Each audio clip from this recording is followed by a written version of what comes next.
Hello everyone. तो backend की series में हम माइक्रो सर्विस पढ़ रहे हैं, micro service architecture. And we are just talking about some advantages and characteristics of micro service architecture. And हमने पिछले लेक्चर में कुछ सर्विसेज देखे थी, कुछ फीचर्स देखे थे, एंड थोड़ा बहुत फीचर्स बच रहा था, तो हम इस लेक्चर में वो चीज़ कवर करेंगे। तो रियल टाइम सिनेरियो के हिसाब से समझते हैं कि लेट्स से हमारे पास कोई प्रोजेक्ट आया, कोई सॉफ्टवेयर बनाना है। ओके, हमें कोई सॉफ्टवेयर बनाना है, तो सबसे फर्स्ट चीज़ जो है हमारे पास वो क्लाइंट की रिक्वायरमेंट होगी। क्लाइंट आपके डिमांड्स होंगी कुछ, कि मुझे बहुत बड़ा अपने एप्लीकेशन को ले जाना है या छोटे लेवल पे स्केल करना है। तो दो कंडीशंस हैं, या अगर क्लाइंट बोल रहा है कि मुझे स्केल करना है बहुत ज़्यादा, या फिर दूसरा कंडीशन है कि मुझे बहुत लिमिटेड रखना है अपना बिजनेस को, जिसमें कि 1,000 मेंबर हो, 5,000 मेंबर हो। ठीक है, तो जहाँ पे स्केलेबिलिटी की बात नहीं हो रही है, वहाँ पे हम कौन सा आर्किटेक्चर यूज़ करेंगे सॉफ्टवेयर डिज़ाइन पैटर्न की?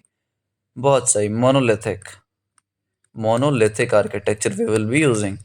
बट इन केस अगर क्लाइंट ये बोल रहा है मुझे कि मुझे फ्यूचर में बहुत ज़्यादा स्केल करना है मेरी एप्लीकेशन को, बहुत ट्रैफिक आने वाला है, मिलियंस में आने वाले हैं ट्रैफिक, तो आप क्या करोगे? आप माइक्रो सर्विस के ऊपर जाओगे। ठीक है, आप माइक्रो सर्विस आर्किटेक्चर को चूज करोगे। अब चीज़ें ये है कि हम माइक्रो सर्विस आर्किटेक्चर के थ्रू बना सकते हैं सिंपल अपने लैंग्वेज को यूज़ करके, जो कि है नोड जेएस। ठीक है, नोड जेएस को यूज़ करके हम अपनी माइक्रो सर्विस की एप्लीकेशन बना सकते हैं। लेकिन मार्केट में कई सारे फ्रेमवर्क्स ऐसे मौजूद हैं जो आपको सिर्फ और सिर्फ माइक्रो सर्विस आर्किटेक्चर बनाने में बहुत ज़्यादा हेल्प करते हैं। ये बात सुनना ध्यान से, बहुत सारे ऐसे फ्रेमवर्क मौजूद हैं मार्केट में जिनका काम बस इतना है कि माइक्रो सर्विस आर्किटेक्चर बना के आपको डिलीवर कर दे। ठीक है, तो जावा से हो अगर आप जावा से हो तो आपके लिए कौन कौन सी फ्रेमवर्क्स है? स्प्रिंग बूट है, स्प्रिंग बूट है। ठीक है, और भी आते हैं, हाइबरनेट वगैरह आप देख लेना अपने हिसाब से। फिर आती है पाइथन। पाइथन वालों के लिए भी बहुत सारा है, जैसे फ्लैस्क हमने देखा था, हमने चेरी पाई देखा था, चेरी पाई। तो ये सब जो चीज़ें हैं ना, फ्रेमवर्क्स, ये बहुत ही काम की है अपनी। और हम क्या देख रहे हैं? हम नोड जेएस का यूज़ कर रहे हैं। तो नोड जेएस वालों के लिए बस एक ही है अभी के लिए, मॉलिक्यूलर जेएस। मॉलिक्यूलर जेएस ऐसा नहीं है, ऐसा मत सोचना कि सिर्फ नोड जेएस हम यूज़ कर रहे हैं तो मॉलिक्यूलर जेएस ही एक फ्रेमवर्क मार्केट में है। इसके साथ और भी फ्रेमवर्क है नोड जेएस की हेल्प से जो हम यूज़ कर सकते हैं, जैसे सेनेका जेएस, जैसे क्या है, और सेनेका जेएस, जैसे कि और है छोटे, इसको COTE बोलते हैं, छोटे मैं बोल रहा हूँ इस चीज़ को, COTE। ओके, तो ये सब फ्रेमवर्क्स हैं भाई मार्केट में जो कि यूज़ कर सकते हैं हम। अब एक बात बताओ, हमें प्रोजेक्ट मिला कुछ, हमें माइक्रो सर्विस के हिसाब से अपना प्रोजेक्ट क्रिएट करना है, और कस्टमर की भी यही डिमांड है कि भाई मुझे बहुत ज़्यादा स्केल करना है अपने एप्लीकेशन को। तो आप कौन से फ्रेमवर्क चूज़ करोगे? विच फ्रेमवर्क विल यू चूज़? आप अगर जावा से कर रहे हो तो जावा में तो भाई बहुत सारे फ्रेमवर्क्स हैं। If you are using python, तो पाइथन में भी आप ये फ्लैश चूज़ कर सकते हो, आप चेरी पाई यूज़ कर सकते हो। लेकिन चूज़ कौन सा करना है ये तो बताओ आप। नोड जेएस में भी दो तीन है, मैं कौन सा चूज़ करूँ? जो अच्छा लग रहा है वो कर लो चूज़, इस हिसाब से चले क्या? बिल्कुल नहीं। हम चूज़ करने से पहले कोई भी फ्रेमवर्क अगर आप चूज़ कर रहे हो अपने एप्लीकेशन को बनाने के लिए, तो we have to do a lot of research.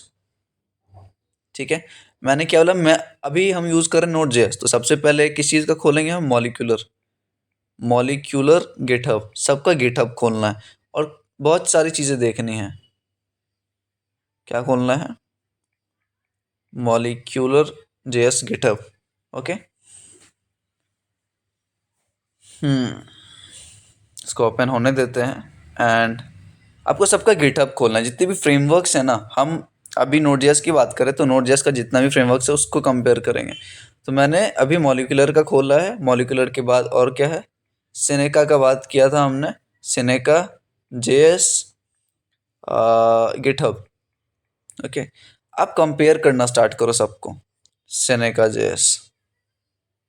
तीसरा कौन सा बताया था मैंने? एक मॉलिक्यूलर, सेनेका एंड छोटे। COTEJS, गिटहब, ठीक है। हाँ, इन सब का काम देखो। सबसे पहले आप ये सब को बारे में देखो। छोटे जो है, node JS library for building zero configuration micro service. आप सब जगह माइक्रो सर्विस सुनोगे ही, क्योंकि इसका काम ही है भाई, ये फ्रेमवर्क उसी पर्पस के लिए बनाया गया है। समझ रहे हो?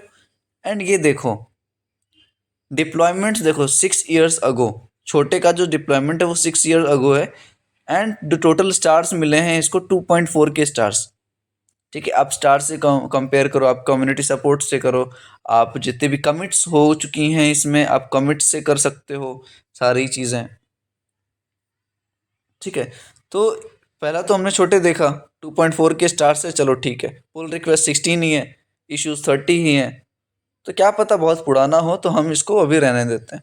दूसरा बात आता है हमारे पास सिनेका जेएस। इसके बारे में भी थोड़ा सा पढ़ लेते हैं। ठीक है, देखो, a node JS toolkit for micro service architecture. Tool kit है, मैं सबको फ्रेमवर्क बोल रहा था। ठीक है, तो नोड जेएस की फ्रेमवर्क मान लेना आप दोनों इसको, छोटे और सेनेका को। तो ये क्या है? Node JS toolkit for micro service architecture. Seneca भी वही काम करती है। Seneca is a toolkit for writing microservice and organising the business logic of your app. You can break down your app into stuffs that happen rather than focusing on data models और managing dependencies। तो वही चीज़ है भाई, आप micro service architecture use करो, आप बनाओ बिना किसी टेंशन को लिए। ठीक है, हमें कुछ और सोचने की आवश्यकता नहीं है। अब इसमें देखो रिलीज जो है 2020 की ही है, ऑन September 26, 2020। देख रहे हो, उसका 6 साल पुराना था। छोटे का जो था भाई 6 years अगो का था। लेकिन इसका जो रिलीज है सेनेका जेएस का, वो 2020 का है। ठीक है, 2020 का है। अब इसका देखो, उसका 2 पॉइंट कुछ स्टार्स था, इसका 4 के स्टार्स हैं।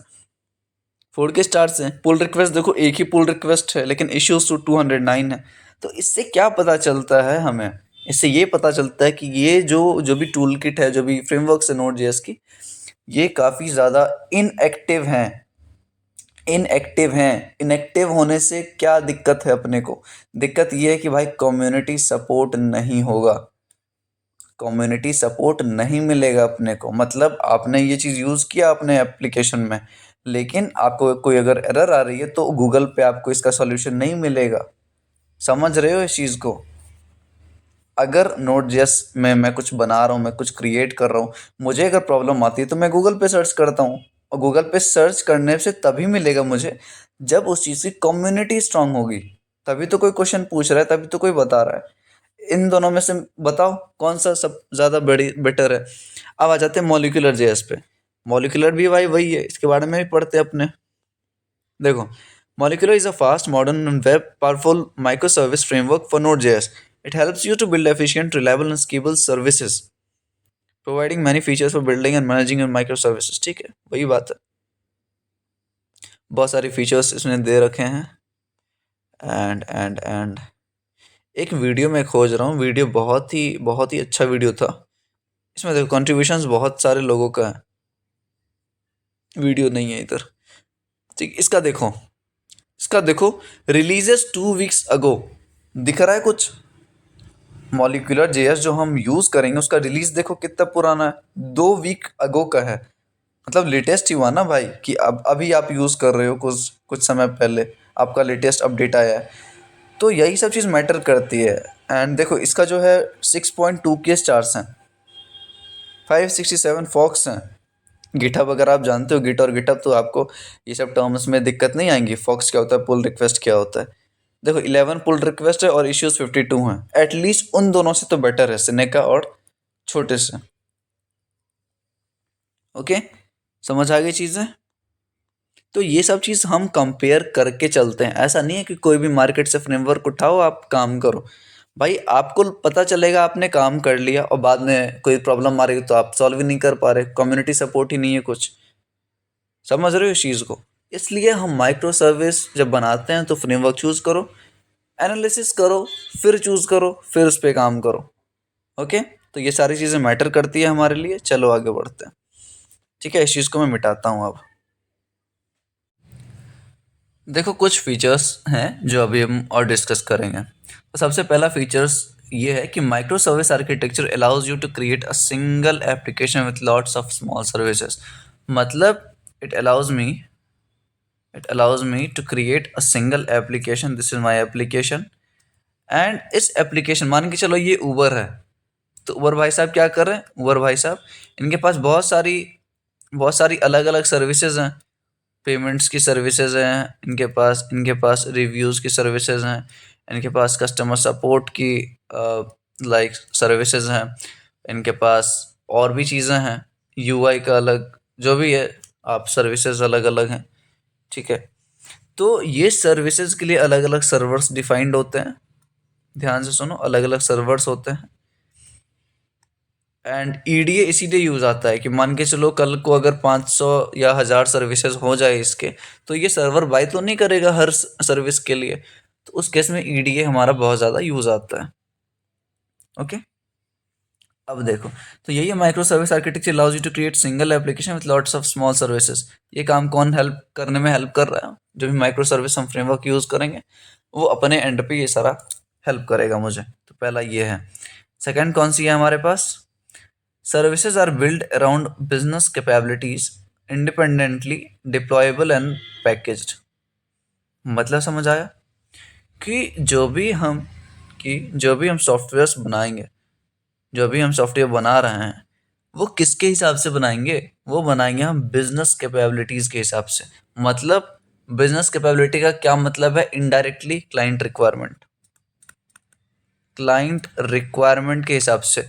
भाई अगर आपका क्लाइंट बोल रहा है कि मुझे फ्यूचर में स्केल नहीं करना, तो आप मोनोलिथिक यूज़ करोगे। लेकिन अगर उसको फ्यूचर में स्केल करना है तो माइक्रो सर्विस यूज़ करोगे।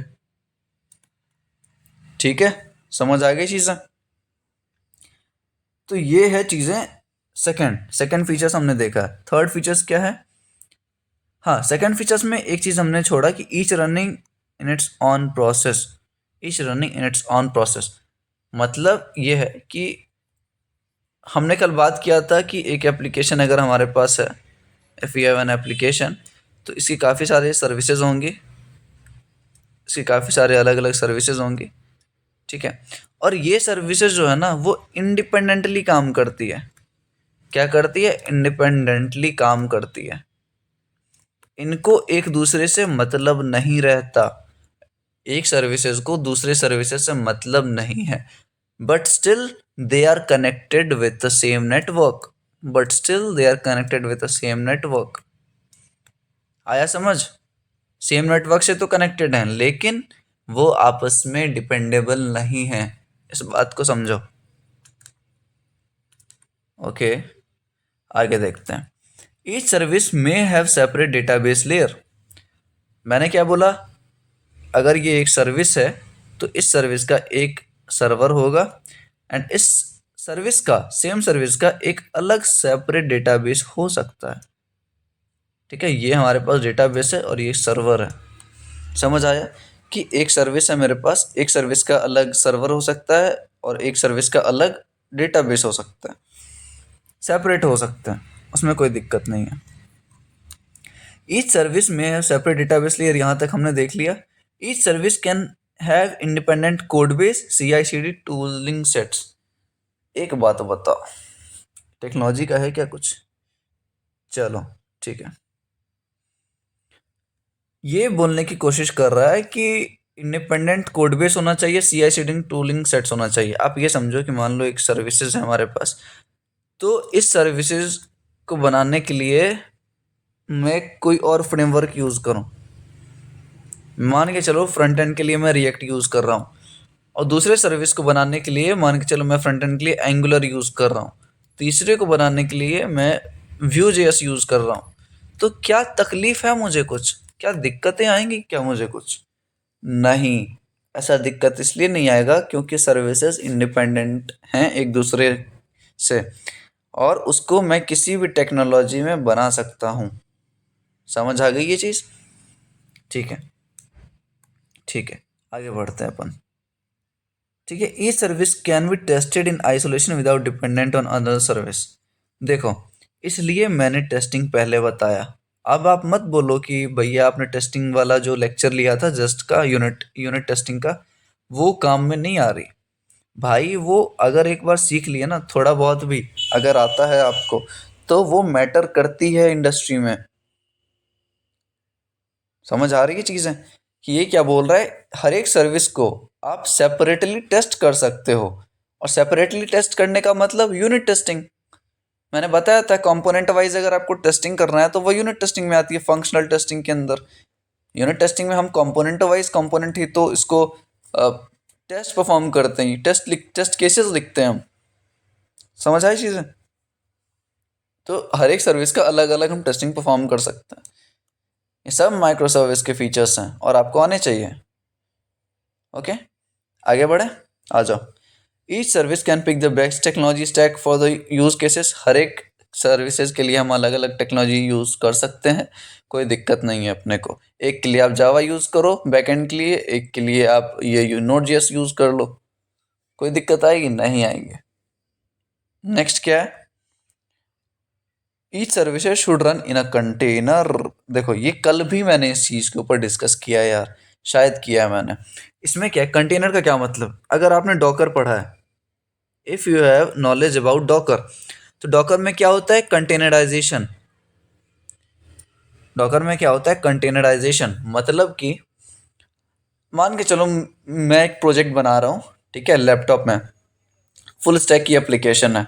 उस चीज़ में क्या होगा कि मुझे फ्रंट एंड के लिए लाइब्रेरी चाहिए, रिएक्ट डॉम जो भी आता है। एंड इन्वायरमेंट के लिए, रन टाइम इन्वायरमेंट के लिए मुझे नोड जेएस लैपटॉप में इंस्टॉल करना पड़ेगा। इतना समझ आ गया? नोड जेएस मुझे चाहिए अपने लैपटॉप में इंस्टॉल करने के लिए। लेकिन जब आपका भाई साहब डॉकर आता है तो डॉकर भाई साहब बस एक बात बोलते हैं कि आपको जो भी इन्वायरमेंट चाहिए, आपको जो भी डिपेंडेंसी चाहिए, आपको जो भी लाइब्रेरी चाहिए, वो आप मेरे अंदर इंस्टॉल करो, और मेरे अंदर कंटेनर्स बनाओ, कंटेनर्स के अंदर सर्विसेज बनाओ, और इस सर्विसेज को रन करो। घुसा दिमाग में? घुसा? डॉकर ये बोलता है मैं आपको एक कंटेनर दे रहा हूँ, ये एक कंटेनर है, सॉरी, मैं आपको एक इन्वायरमेंट दे रहा हूँ, एक सॉफ्टवेयर दे रहा हूँ, जिसके अंदर आप कंटेनर्स क्रिएट करो, उस कंटेनर के अंदर सर्विसेज क्रिएट करो एंड उस सर्विसेज को रन करो। लेकिन कंडीशन ये है कि हर एक सर्विसेज अलग अलग कंटेनर्स में होंगे। कंडीशन ये है कि हर एक सर्विसेज अलग अलग कंटेनर्स में होंगे। ऐसा ज़रूरी नहीं है, ऐसा आवश्यक नहीं है कि मैं अलग अलग सर्विसेज को अलग अलग कंटेनर्स में रखूँ। मैं एक कंटेनर में बहुत सारे सर्विसेज को रख सकता हूँ, लेकिन वो फीजिबल नहीं है, वो रिलायबल नहीं है। ठीक है, घुसा दिमाग में? चलो आगे बढ़ते हैं। नेक्स्ट क्या है? नेक्स्ट क्या है हमारे पास? API gateway. देखो मैंने बात कर रखी है पहले वाले लेक्चर में, एपीआई गेटवे क्या होता है। जो भी हम फ्रेमवर्क यूज़ करेंगे माइक्रो सर्विस के लिए, वो कैपेबल होना चाहिए एपीआई बनाने के, एपीआई और सर्वर बनाने के। एपीआई कंपोजिशन, एपीआई कंपोजिशन कुछ नहीं है इसका। अगर आप डेफिनेशन देखो तो शायद मुझे भी ज़्यादा आइडिया नहीं है एपीआई कंपोजिशन के बारे में, देखते हैं। कोई भी चीज़ें नहीं आती तो उसको एक्सेप्ट करो एंड देखो उस चीज़ को। एपीआई कंपोजिशन, ओके, क्या होती है मुझे भी पता चल जाएगा अभी।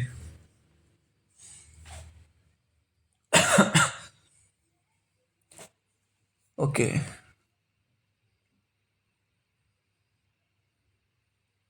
ओके, देखो देखो देखो, समझ आ गया। एपीआई कंपोजिशन, यहाँ देखो आप, orchestrate data from multiple micro service into single API response. ये लाइन पढ़ो बस, आपको ज़्यादा नहीं पढ़ना।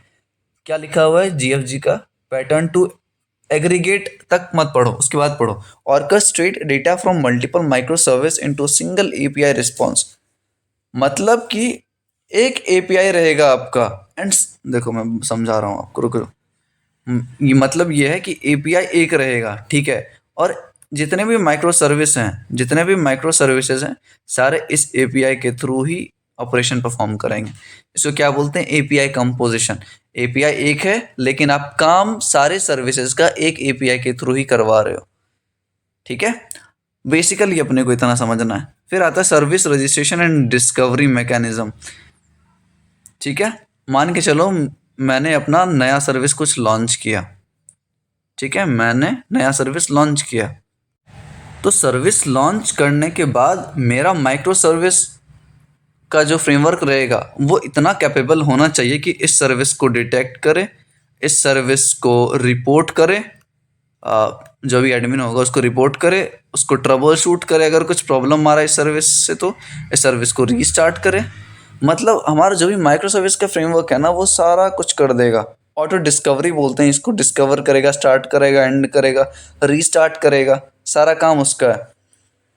कम्युनिकेशन बिटवीन सर्विसेज, अब मैंने क्या बोला कि सर्विसेज आपस में डिपेंडेबल नहीं होते आपस में, लेकिन कनेक्टेड ज़रूर होते हैं।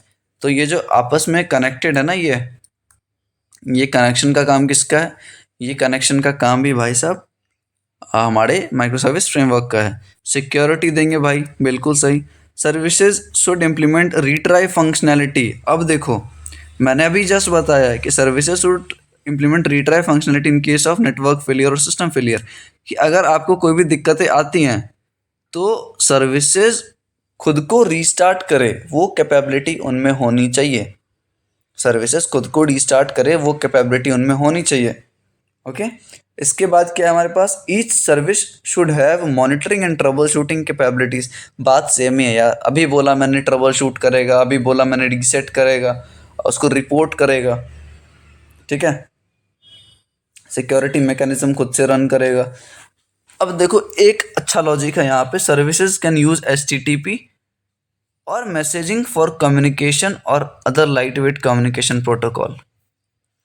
इस चीज़ को समझते हैं थोड़ा डेप्थ में क्योंकि ये इम्पोर्टेंट। देखो मैं कर क्या रहा हूँ, आपको समझ आ जाएगी। मैंने क्या लिया है? मैंने सर्विसेज लिए हैं, 4 सर्विसेज लिए हैं और एक एप्लीकेशन की ये 4 सर्विसेज हैं। तो मैंने क्या बोला? ये सर्विसेज आपस में कनेक्टेड होती हैं, आपस में कनेक्टेड होती हैं, ठीक है, एक नेटवर्क से। मान के चलो कोई एक नेटवर्क है हमारे पास, एक नेटवर्क है हमारे पास, इस नेटवर्क से ये क्या है? कनेक्टेड है। ओके, ये जो कम्युनिकेशन करती है, ये जो कम्युनिकेशन करती हैं सारी सर्विसेज, वो 2 तरीके से करती है। ध्यान से समझना इस कॉन्सेप्ट को, भले मैं डायग्राम गंदा बना रहा हूँ बट आपको समझ आनी चाहिए वो चीज़ें। एक एप्लीकेशन है जिसकी कई सारी सर्विसेज हैं, ओके, कई सारी सर्विसेज हैं एंड सर्विसेज आपस में कम्युनिकेट कैसे कर पा रहे हैं? कम्युनिकेशन का 2 प्रोसेस है भाई। एक है भाई आपका HTTP, मतलब तरीके तो बहुत सारे हैं लेकिन जनरली वी यूज ओनली 2।